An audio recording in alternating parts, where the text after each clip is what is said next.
Greetings from Australia. I would like to respectfully acknowledge the people of India and thank them for the warm welcome and allowing us to speak and share our knowledge in this virtual space. I would like to acknowledge our Aboriginal and Torres Strait Islander people as the Indigenous peoples of Australia and to recognise their ongoing connections with the land and the sea. Aboriginal or Indigenous Australians are still part of the Commonwealth, comprising of the mainland of the Australian continent, Tasmania in the extreme south, and the Torres Strait Islands between far north Queensland and Papua New Guinea. Today, Indigenous people make up just over 3% of the total population, which has been estimated at approximately 26 million people in 2020.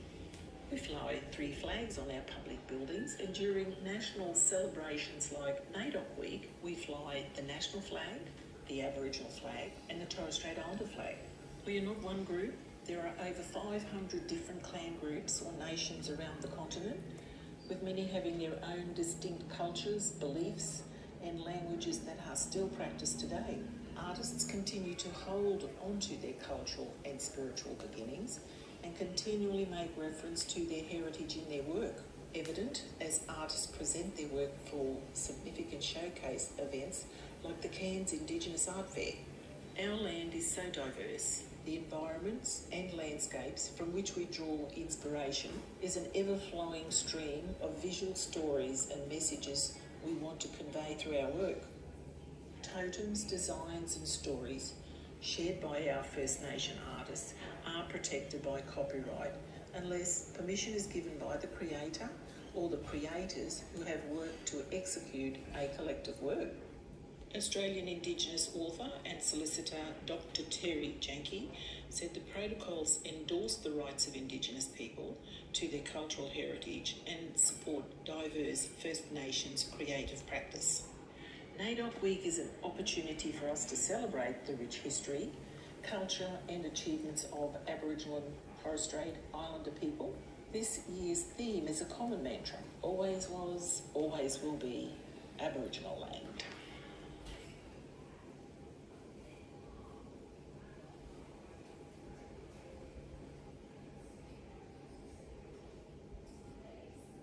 Welcome everyone to a series of creative conversations on the theme of cultural linkages between Australian and Indian artists, hosted by Arts Nexus Far North Queensland in partnership with the Cairns Indigenous Art Fair and the Australian Consulate based in Chennai, India. Thank you to the team at Arts Front for live streaming this session.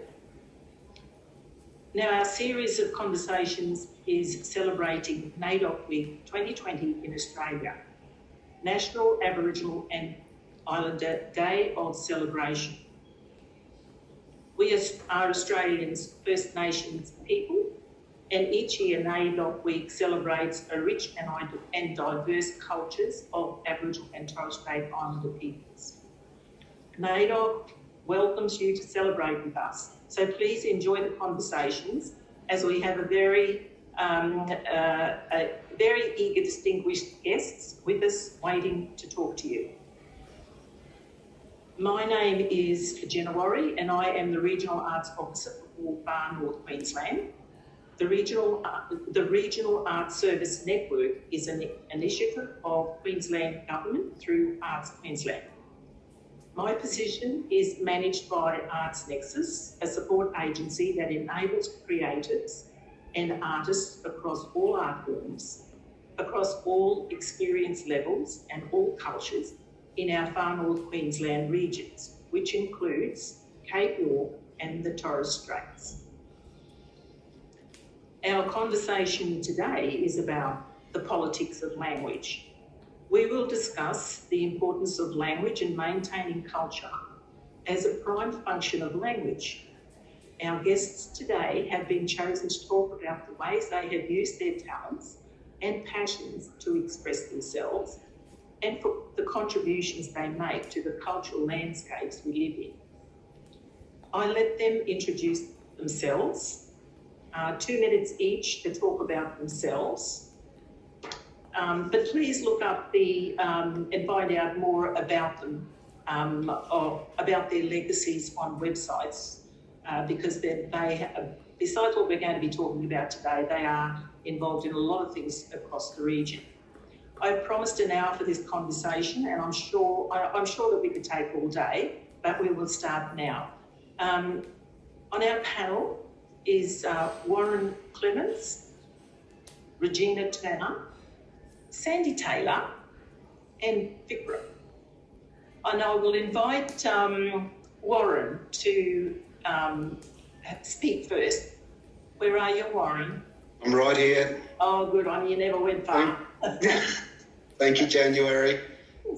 Yes, my name is Warren Clements, and first I'd like to acknowledge the traditional custodians of the Gimoi Wallabara Yidinji, custodians on which I'm actually on their land now as we speak. To everyone, my background is in the performing arts. I have been practicing traditional dance to contemporary theatre for the past 30 years. I'm currently right now retired from the dance floor. My legs and my knees are pretty much getting a little bit too old, so I've taken on the new career path as being a vocational educational trainer, and I deliver performing arts. So like many Indigenous people, as we start to mature, we start to show leadership, and then of course we like to pass on our knowledge to our future generation. So I'm currently employed with the Jarrigan College, just south of Cairns. And it's a fantastic place to work with because 99% of the students here are all Indigenous. So I feel so accustomed and so blessed to be amongst my people. Thank you. Thanks, Warren.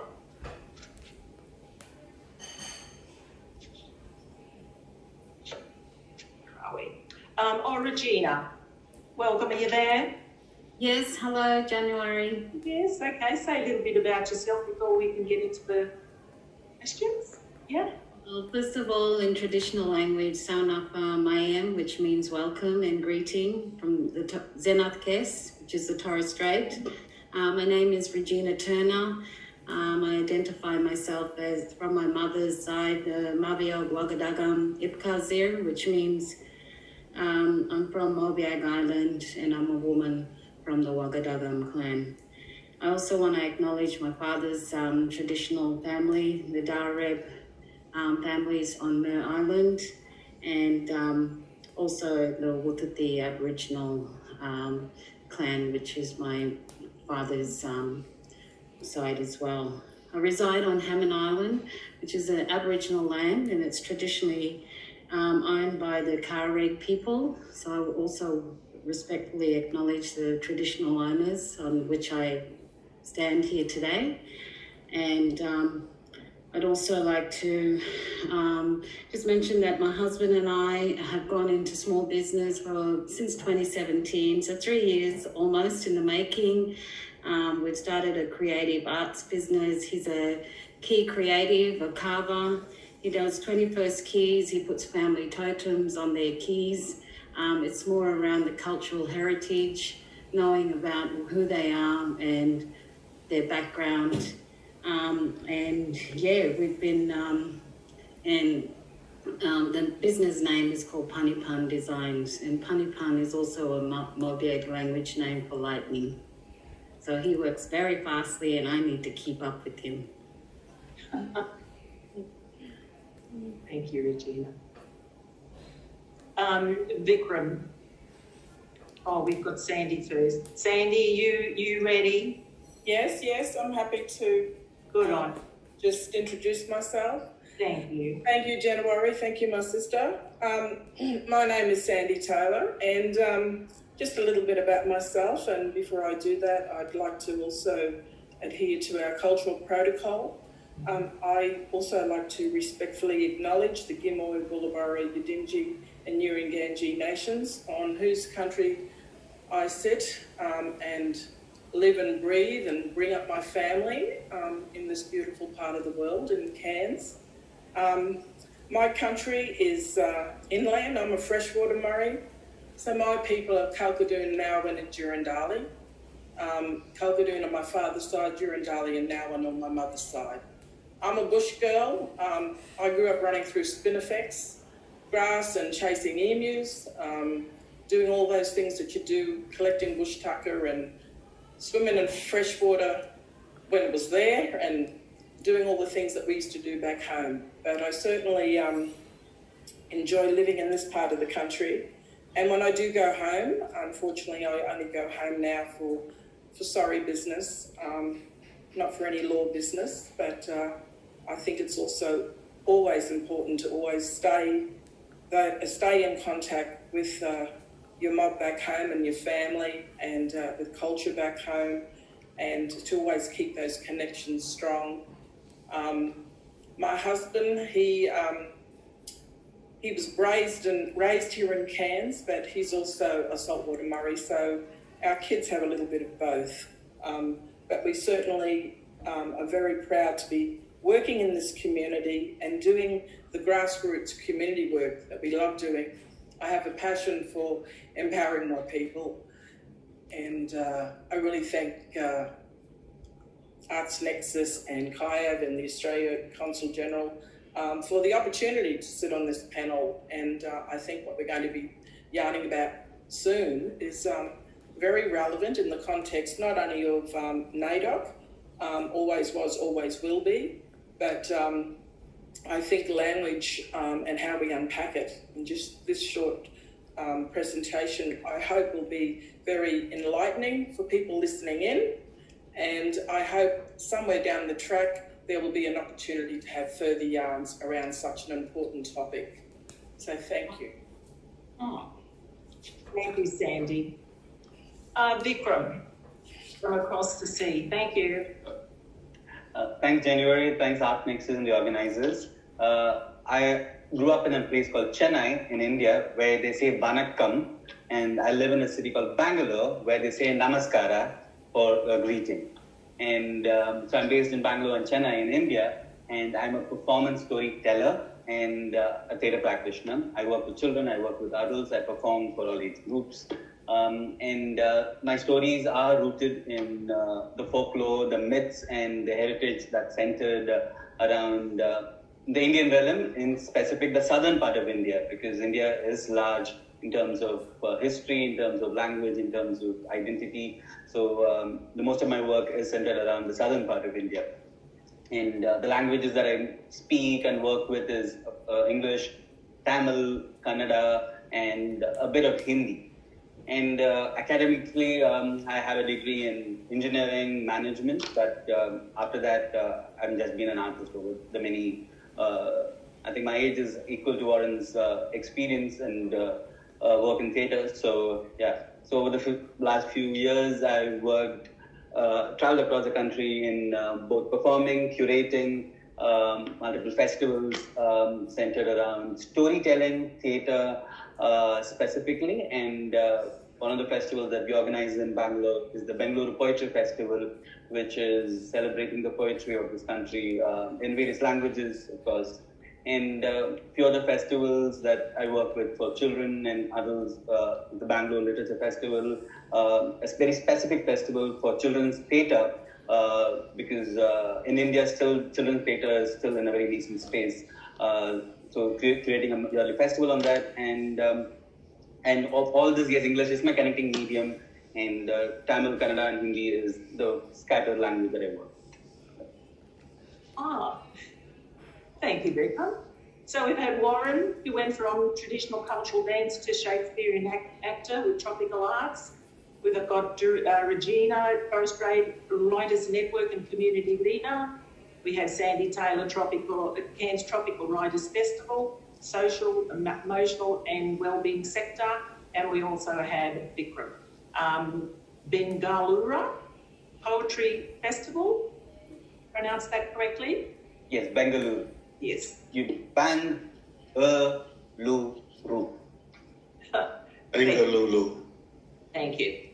Look, I too would like to acknowledge the Gimoi, Wallabara, Yidinji and Uruganji Nation, the traditional owners of the land on which we are streaming this conversation today, and to all First Nations people from the lands you are watching from.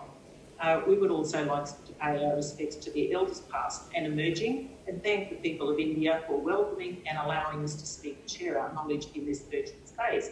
So we will now move on to question 1. Ready for it? The importance of language. Communicating is one function. Maintaining culture is another function of language. Warren, would you like to start and just give us a 2-minute, your thoughts about this particular topic? Well, language itself, Indigenous language is a continuum which is done through body expression, right? The spoken word is only done when we speak it through body and emotion. The language is so ancient that it's not spoken, or it's not a lazy language. It's very complex, and you've got to be very careful. If you don't speak the right word, it could mean many different other things. Now, as you mentioned earlier, Shakespeare, once again, the emotion, if you relate to it, emotion, the words are spoken, but it's done through emotion. So there is that common ground that I found speaking Shakespeare and, of course, our own traditional language. Culture itself, of course, is made up of many things. It's made up of customs. It's made up of a society. It's made up of storytelling. And that is something that is unlimited. It's a continuous journey that we as all Indigenous people will continue to do until the end of our days. It's in a nutshell. Thank you. Regina, how are you? What are your thoughts about this? I'm good, thank you. Well, first and foremost, with the Torres Strait Writers Network and my involvement working with the Murakosco, which is the women's Torres Strait Peak women's organisation, we just use that sort of platform, working with Arts Nexus, to actually get our women together to actually tell a story of place. We're known, the mothers, to pass down that information. No disrespect there, Brother Warren, but when it comes to family ties, who's related to who. But yeah, we started the Torres Strait Writers Network back in 2016, and we reinvigorated that group again. Now we've got, thanks to COVID, we've been able to go Zoom, and we've got families sitting all the way down in Victoria, right across to Northern Territory. And just to get those creative writing juices happening. But I totally agree with what Warren is saying. Traditional language is very complex. You don't want to say the wrong word. It means several different meanings. If you don't pronounce it right, you get in trouble as well. Not in a good way, but just making sure that we maintain that traditional language. But I've been fortunate to work as a Cultural Development Officer with Torres Strait Regional Authority, and we launched a charter in 2017, and our little pledge that when you sign up is, in little ways or big ways, you need to be part of sharing or revitalising and maintaining traditional language. So we grew up down in Weipa. We weren't fortunate to get that traditional language. Mum and Dad were industrious people. So what do we do next is we find out who we are, and we also start embedding language into our everyday life. So our business, like I mentioned, Panipan Designs. Panipan means lightning in mother tongue. Very interesting. Yeah, thank you. Sandy, your thoughts, please. Yeah, look, when I look at this question, what jumps out at me is maintaining culture, or the maintenance of culture. Whilst I sit here wearing the hat of the Cairns Tropical Writers Festival, I also wear many other hats. And I just think back to language and the proliferation of hundreds of different dialects and language that our First Nations people practiced many, many years ago, prior to colonisation, and also during colonisation. And I really do feel, and I do acknowledge and value our elders and our communities that are still they're very committed to revitalising and maintaining language in all of its forms in their communities, and encouraging also our young ones to also maintain that language. I think we've undergone a lot of assaults on our language, whether it's been through all of that terrible history to do with colonisation, but it's also been through policy settings that have been perpetuated by governments of the day, particularly the federal government. I can remember years ago in the John Howard era where that government, the Liberal government, defunded bilingual programs in the Northern Territory. And that was very devastating for the Northern Territory and all those communities. But we need to also acknowledge the resilience of our people, of our elders that refused to let their mother tongue go. And they still sat around and they still taught and yarned up and encouraged language still to be spoken. And I just think that is beautiful, and we need to still be preserving that, maintaining it, revitalising it, reaching out. And I think the marvellous thing with the Cairns Tropical Writers Festival and with Sister Regina, with what Maura Koska's doing there, and what other Aboriginal communities and Torres Strait Islander communities are doing elsewhere to encourage people to tell their stories, to put their stories down, encourage language to be infused into those literary works. I think that is beautiful. I think we will see this marvellous body of literary work in the coming years, which will again promote and show the diversity and the richness of our mob and the stories that they have to tell.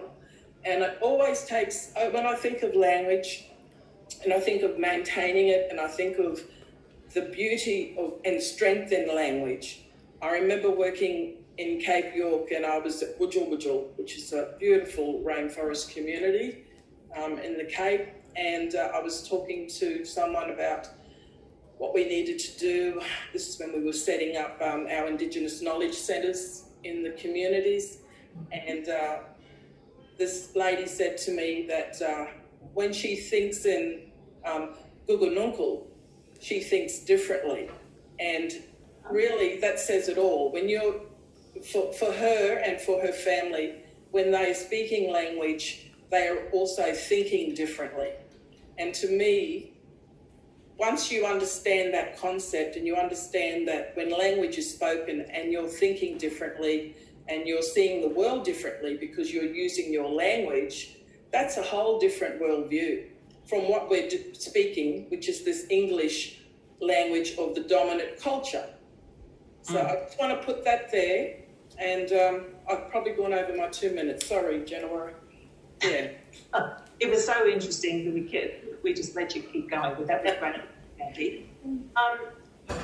Vikram Sridhar, have I pronounced your surname correctly?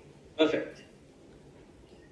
So adding on to what the others said, so similar to in India, where the lens of the language also can be viewed both from the written and the oral perspective, because written is also, many languages in India have separate scripts, like Kannada, Tamil, Bengali, Hindi don't have the same script. You have to know how to read and write that language separately itself. So that itself is a wide lens. And second is in today's time when it's not even mother tongue, it's father's tongue, like mothers and fathers themselves speak two different languages. The cultures are slowly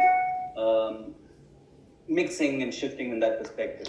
But having said that, the oral form, especially, in which, I mean, I've been working over the many years, the oral form lays a foundation to multiple cultural practices, especially forms like singing, storytelling, folklore, folktales, myths, our lullabies, our riddles, and our kitchen medicine sometimes, our even the sound that emerges once the baby is born from that time onwards. So the oral part is so ingrained, where the child doesn't know it's called language, and that's the first connect for the child to the world.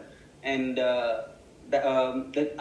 traditionally it's passed from one generation to the other, and these can't, I mean, not even through writing, these are many times oral, and writing is also a very new form of expression compared to the oral forms, and language shares a strong cultural connect, which transfers from generation to generation in mediums which can't be captured even in our widest thoughts.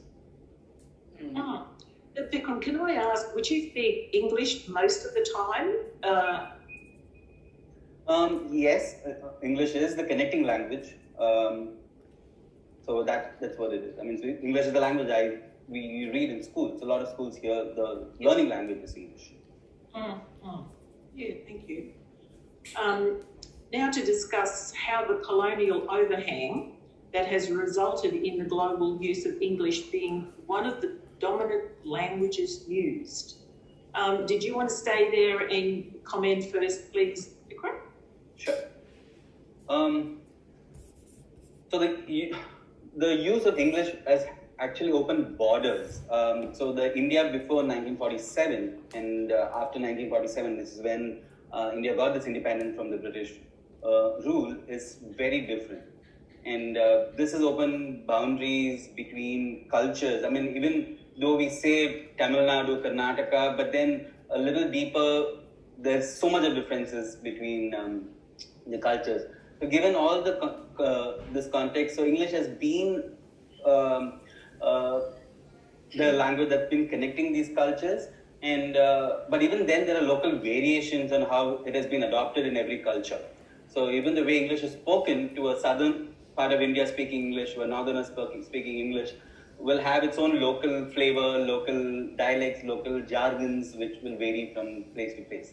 And in one way, it's also made the world flat in a certain way that, yes, I mean, I'm able to sit and talk with all of us in here. I mean, it's made the world closer, but it has its demerits too. And there's also a new generation of children, including maybe starting from my own generation, and who have ourselves have started thinking and emoting in English, which is not even spoken one generation back. My father and mother didn't go to an English medium school, and that completely has changed, and that's going on constantly, more and more even now. And especially the language of arts and culture has made English slowly as an integral medium, because English was not a medium of arts in India many decades back, where it became contemporary and then modern, and now it is a form of slowly into a traditional practice in many spaces. And a lot of literary festivals in India, especially including the Bangalore Poetry Festival, Bangalore Literature Festival, and many festivals in India today, the connecting language is English. Yes, the sessions could be in vernacular language, but still the connecting language is English. And that way, English has penetrated in connecting the boundaries of the country. Thank you. Can I just remind our audiences who have joined us to listen in today too, they can chat online from where they are in their screen. Go right down to the bottom and you'll find a place to chat. Thank you. Now, can we come to Warren? Would you like to, your thoughts on question 2, discuss how the colonial overhang has resulted in the global use of English being one of the dominant languages used? Thanks, Warren. Yeah, it is a dominant language, of course. It is quite transparent with all my travels around the world, English is there. But I'll tell you what, that's even more dominating is body language, which is a language by itself as well. So when we look at the world, we as human beings have forgotten to communicate through body language, even though it exists. We do rely on English, which is dominating language. However, for Indigenous people, I think it is agreed that we're very good at reading body language, and that's a language in itself as well.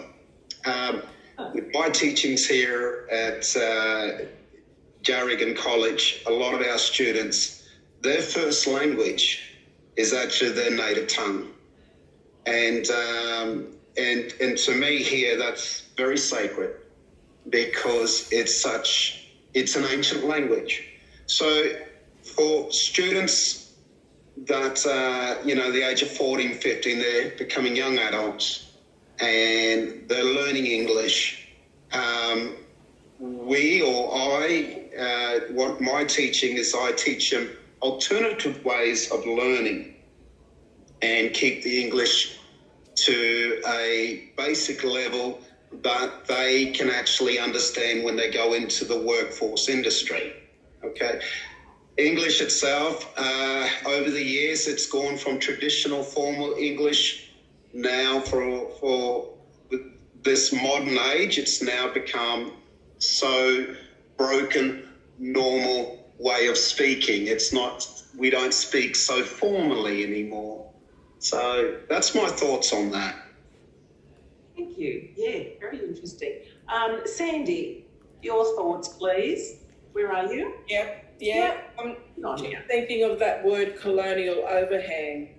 That in itself has many connotations.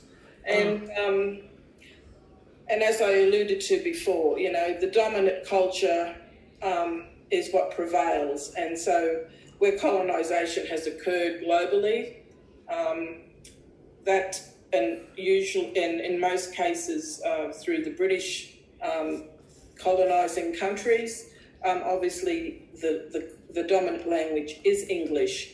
And I do agree with what Brother Warren has said, that language, or the English language and the formalised language, has been somewhat broken down over the years, and I'm sure it will be fluent also into the future. I suppose in a way you link language to culture, and just like culture in some ways still has traditional nuances, at the same time it also changes in different little forms also. So I would assume, and you do see this in terms of people speaking the English language or how they use the English language. For example, my father's people, the Kalkadoon Nation, that's actually an anglicised name. Our traditional name for our people is Kalkatungu. But when the British came, when these bigler fellas come here, they anglicised it and just called us all out our way, Kalkadoon. And it is accepted, but really that's been changed. It's been anglicised. So I think if we had to sit back and look at this colonial overhang, this, it is an overhang, but it's actually like a big impression, a really strong, it's a really strong enforced structural sort of form of control around language. Whilst our forefathers had to leave their mother tongue behind, or not speak it fluently, or not actually even use language in the context that they would do normally, and then had to adopt the English language, we also then started to be very creative, and with the Creole and with Aboriginal English. So in a way, we have empowered ourselves to change that language over the decades to actually be a language that we can feel comfortable with applying and using. And then the semantics around words. And as Sister Regina said there, and Brother Warren said, Definitely it's around the accent on different vowels or how you pronounce a certain word, because if you pronounce it the wrong way, it could be very offensive and insulting.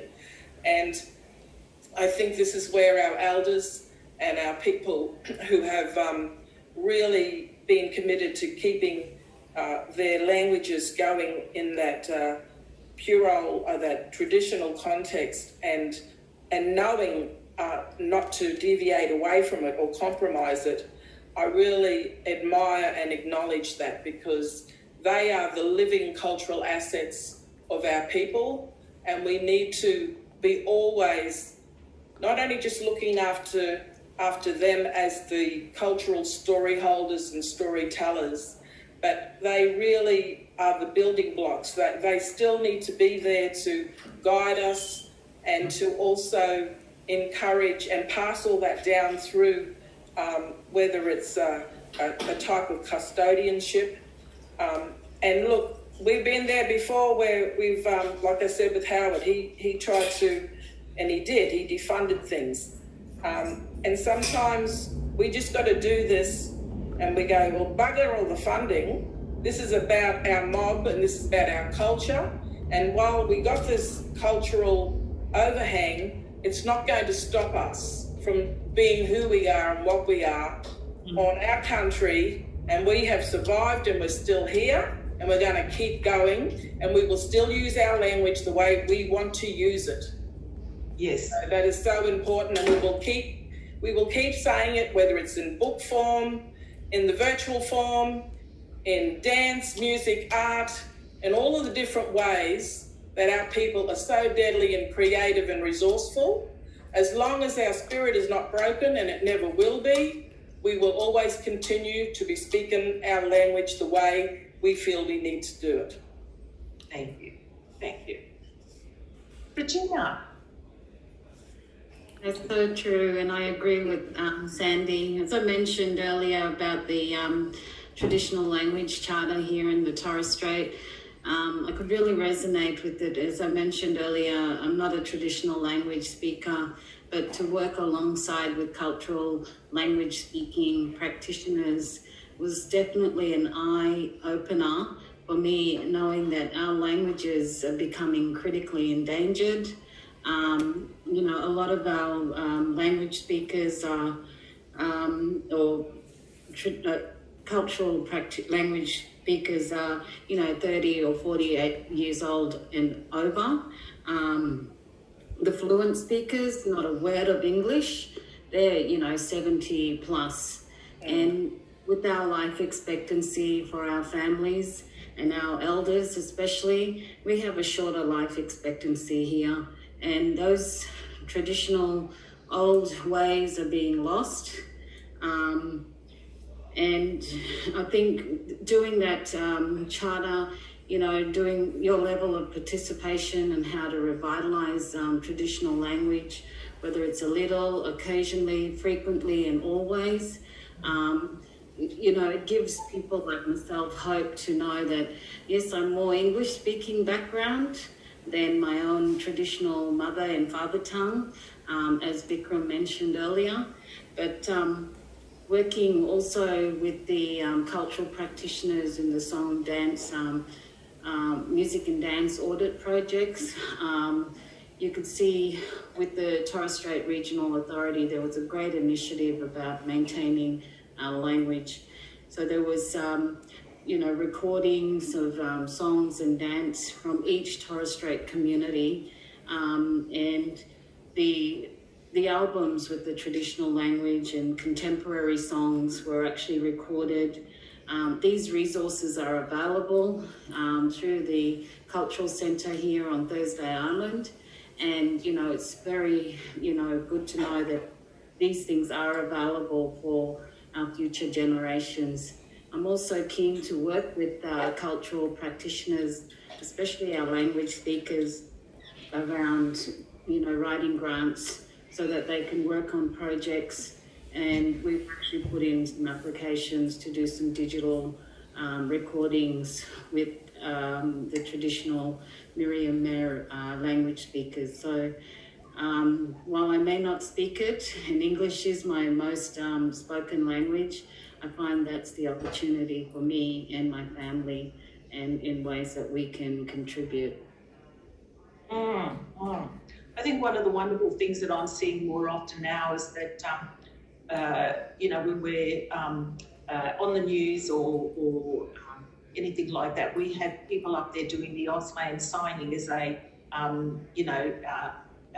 doing that. Yeah, I think that's absolutely marvellous that we've incorporated a lot of the Auslan stuff into when we're actually doing the programs. Now can we explore the implications of a unified language, and could we give it a new name, reflecting the global community that speak it? How does language relate to you? Warren, do you want to come in on this? Not really, January.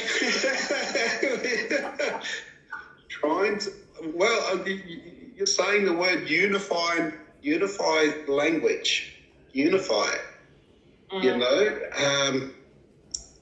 I think from, a traditional man of my people, the Wakaman, which is like Sister Sandy there. I'm a freshwater Murray from Western Cape York. And, my nation was 99% genocide. And my great-grandfather was the lawman that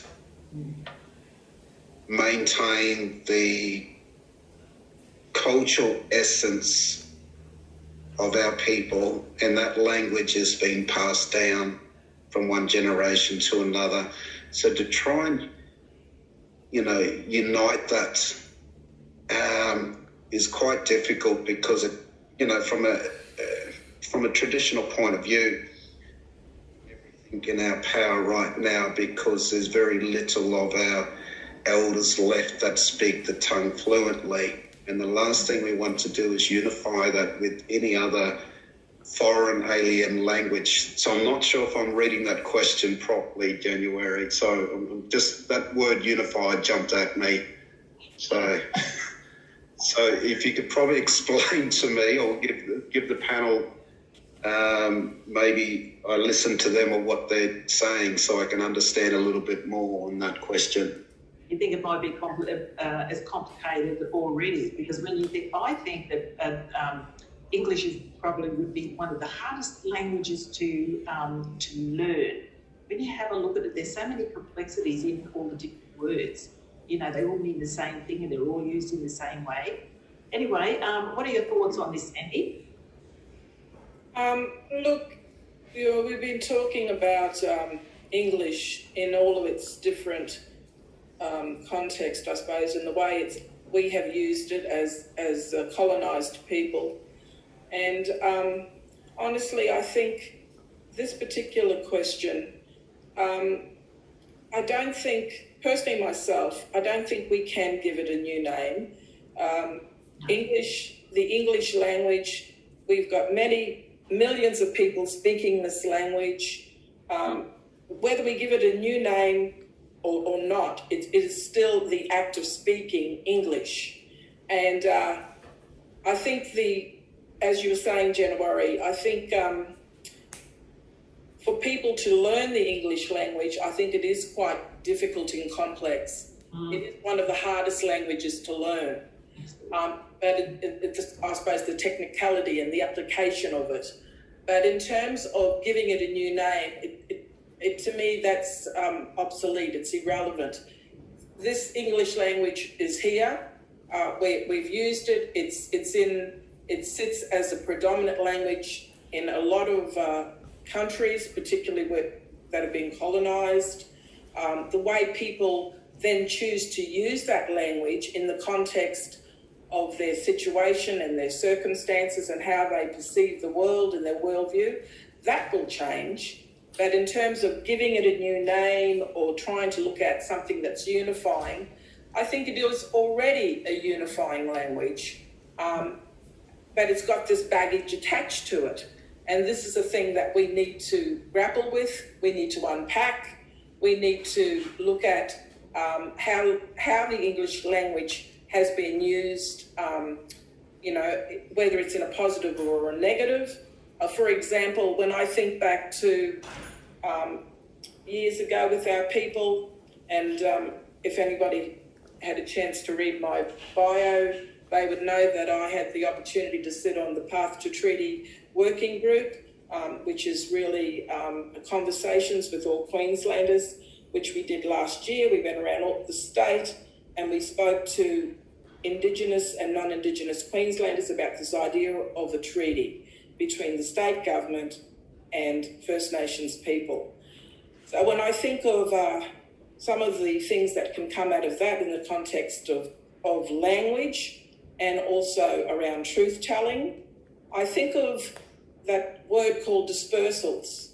And years ago when I used to find out a little bit more or read about all of the atrocities and the massacres and the killings and all of the things that happened to our forefathers in the settling of this of Queensland and elsewhere across Australia, and reading historical documents, the word dispersal just kept jumping out at me.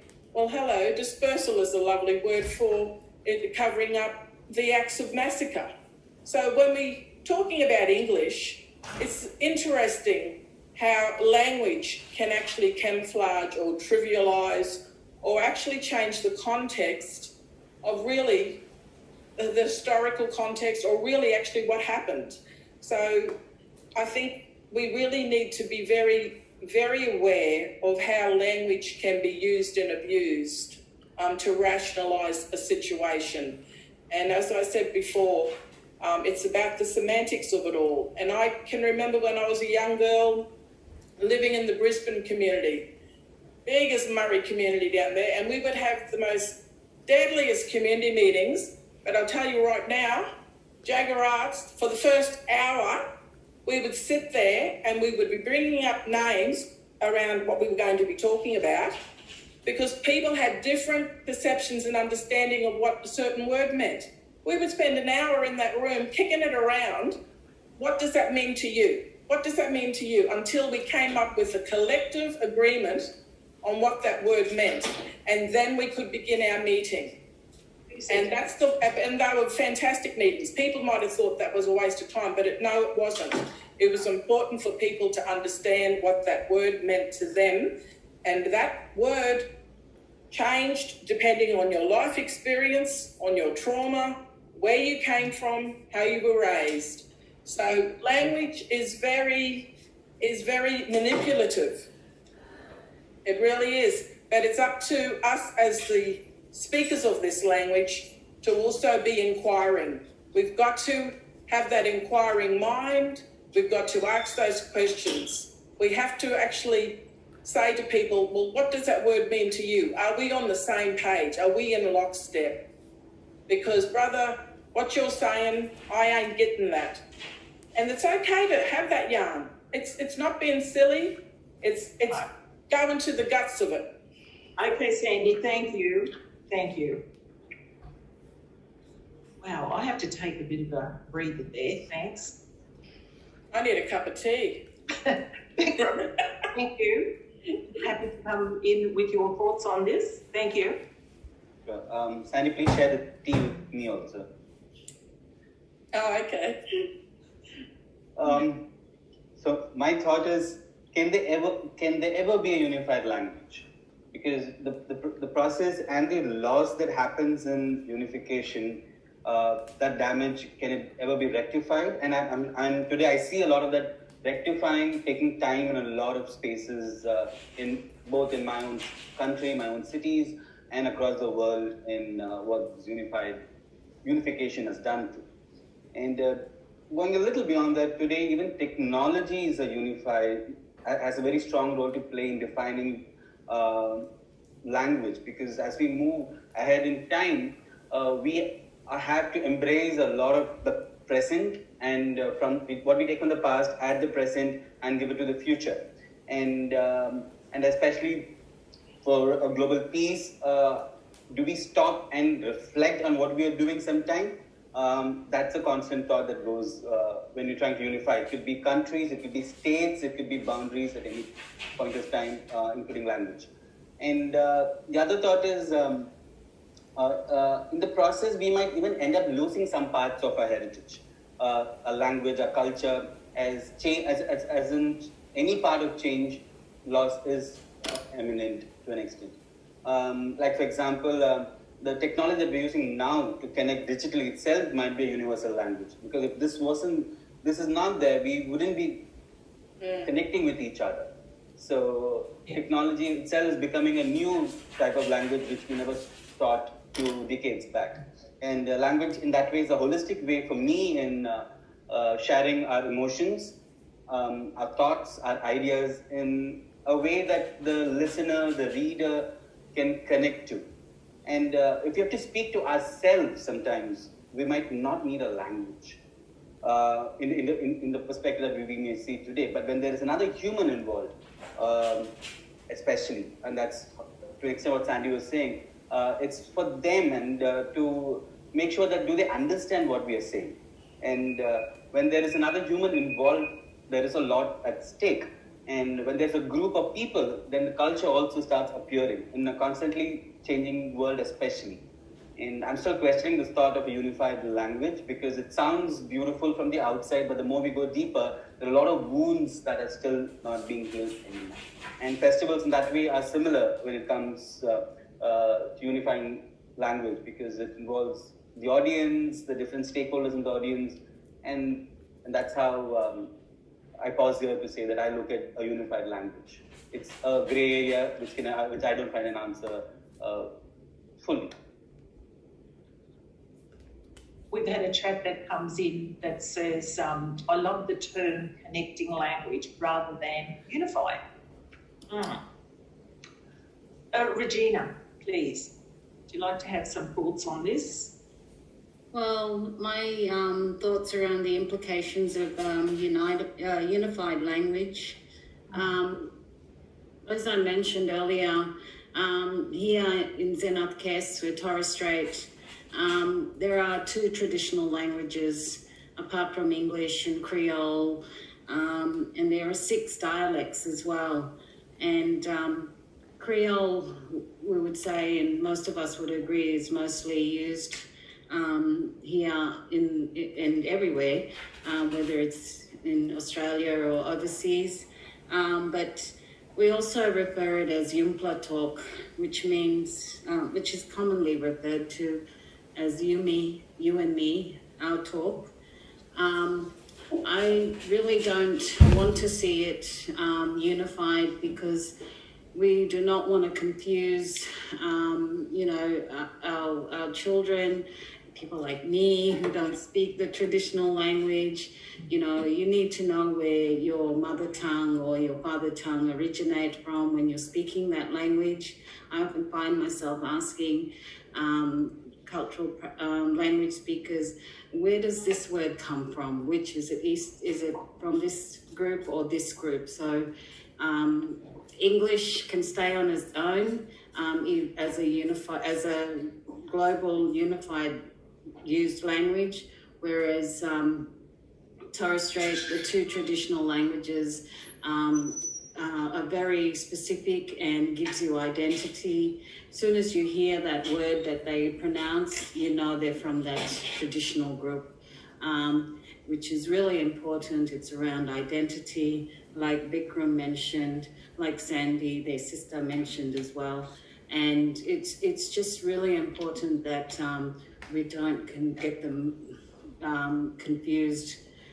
There is some talk about basically, when we name something like Mura Kosker, the women's group, that means all women sisters. Mura is a Western language, Kosker is Eastern, one of the other traditional language. So you're getting that combination of the 2 different traditional languages, but the importance is being able to identify which word comes from where. Thank you. Thank you. Can I just read another message here? It's from Reena in Kolkata. And what Reena says is that had English not been the dominant language in Vikram's words, connecting language, then how you imagine India after 1947 would have been? Interesting. Did you want to comment, Vikram? Complex. I mean, that's the only word I have. India is complex. I mean, yeah, so in English, post 1947, it's very complex. So it's political. Well, you've gone ahead in what I'm going to say. I was going to ask you for one word that wrapped up everything. Would yours be complex? Yes, so it will be complex, and also a lot of time we look outside, but it's very important to look at our own backyard, our own heritage, and then move forward. Warren, could you say one word about our discussions today? No, it would be very difficult to say one word. How about 10? 5 words. I think it's very important that for Indigenous language of Australia, you know, it's the oldest language, it's the oldest culture. And I think it's very important to, and it's in our backyard. And I think it's quite sacred, it's got to be protected. It's a standalone, it's an ancient tongue.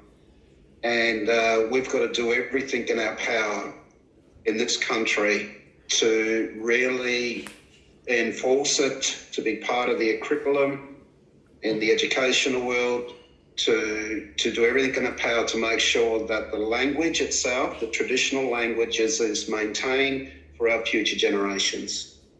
Because it is connection to your land. It is the very essence of your identity. It is tells you where you come from. And that's it, yes. Thank you, Warren. Regina, have you got a couple of words to say about our discussions today? I have one word, and that's endangered. Like I mentioned before, the push for cultural maintenance, language, traditional language, cultural maintenance and revitalisation. But traditional language and culture, they're inseparable, they're entwined, and they're interrelated. It's everyone's responsibility to maintain traditional language. I'll just leave it at that. Thank you. Yeah, thank you. Sandy. I'd like to just read some extracts from Illaru's statement from the heart. That's going to be my last words. Just a few paragraphs. Yeah, few paragraphs, please, Sandy. Yeah, so as Warren and Regina and myself have been saying throughout this presentation, language is the source code in a sense. It ties us back to our whole identity in our land. So just to read from Illaru's statement from the heart, and I think this was sent out prior to this presentation, but this sovereignty is our sovereignty is the spiritual notion, the ancestral tie between the land or Mother Nature and the Aboriginal and Torres Strait Islander peoples who were born therefrom remain attached thereto and must one day return hither to be united with our ancestors. This link is the basis of the ownership of the soil, or better, of sovereignty. It has never been ceded or extinguished and coexists with the sovereignty of the Crown. Our people and our culture and we're on the oldest living landmass in the world. We've been our oral storytelling, our oral histories. We need to maintain them. We need to maintain, obviously, our language. And we also need to acknowledge that the people that are still taking this fight up and continuing language maintenance, despite cultural overhangs and everything else, we need to support them in every way. Grassroots, at the grassroots level, right through to our schooling system, right through to Path to Treaty for our state and then obviously treaties for our other traditional owners elsewhere across the country. Language needs to sit and underpin all of that, and spiritual governance needs to sit also right in the centre of all this, because this is about spiritual governance and well-being of our people. Thank you. Thank you, Sandy. Most appropriate for this time for NAIDOC 2020. Thanks, Sandy. Yes. Vikram, have you want to say a few little words now before I close? Thank you. Just like any other change, I think English has played a role in changing, impacting our cultures.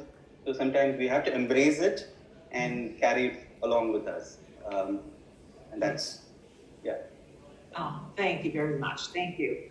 Now, our thanks to the Australian Consulate in Chennai, the Cairns Indigenous Art Fair, Rasin Program, and the team at Arts Front. I would also like to thank the guests for providing their insights and experiences. It's never enough time for these types of conversations. It's been really interesting today. So I thank Warren Clements, Regina Turner, Sandy Taylor, and Vikram Sridhar. Thank you for joining us today, and join us tomorrow for Wednesday's session. When will I see you again? I'm not sure about that. Please share, like, and comment through our Facebook to ensure your friends and family can celebrate NAIDOC with us. Always was, always will be Aboriginal land. And I think that topic for tomorrow will be cultural exchange. Okay. Thank you, everybody. And thank you, January, for hosting. Thank you. Thank you, January. Nice meeting everybody. Bye, everyone. Take care. Bye-bye. Never enough time. Never enough time.